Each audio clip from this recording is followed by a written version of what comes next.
everybody, welcome back to Saguenay Valley's ESL Corner. Today we are going to do another grammar segment, this time for other expressions that we can use for non-specific quantities.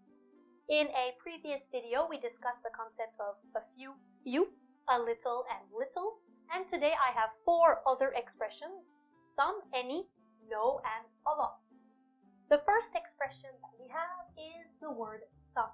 So in English, we use it to express positive quantity. Now, quantity, positive, how many in particular, not necessarily important. It is positive. Typically, it's considered 2, 3, 4, or 5 of something that you can or that you cannot count. For the word some, there are no distinctions. Here I have 2 examples. I have some water.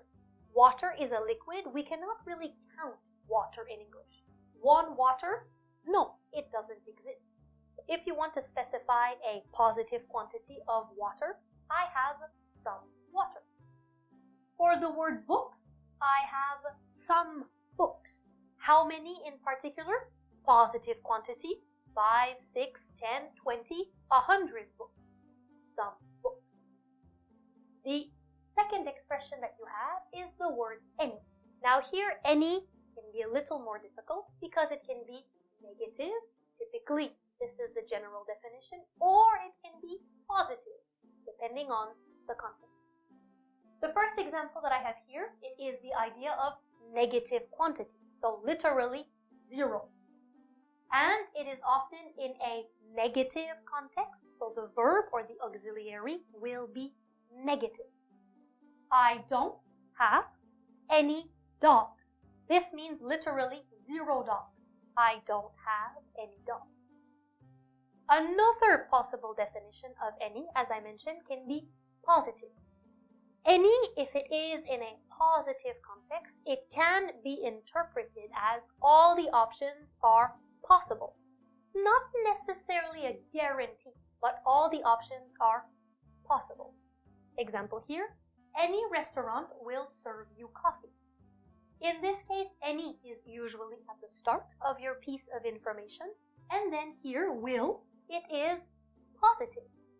This means that potentially all the restaurants, if you enter and you ask for coffee, there is a 99% chance that they will serve you coffee. Any restaurant will serve you coffee.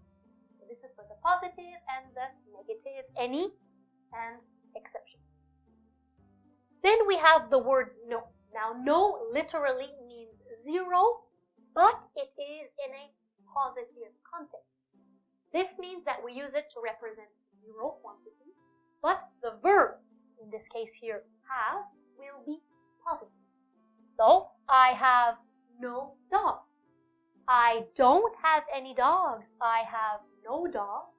They are exactly the same information. 0, 0.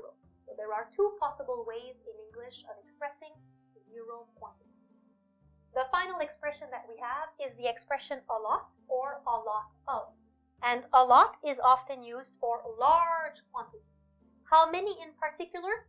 Just a large quantity. 5, 6, 7, 8, 9, 10. It depends on the context. Here, I have a general example. I have a lot of dogs. How many in particular do I have? Maybe 5, 6, maybe 10. But I have more than the usual person. So these are the 4 expressions that we have today. Some, any, no, and a lot. As I mentioned at the start of this video, there are other expressions that exist, such as a few, a little, and little. As usual, if you want to leave a comment and like this video, that is very, very appreciated. And you can also subscribe if you want more content like this.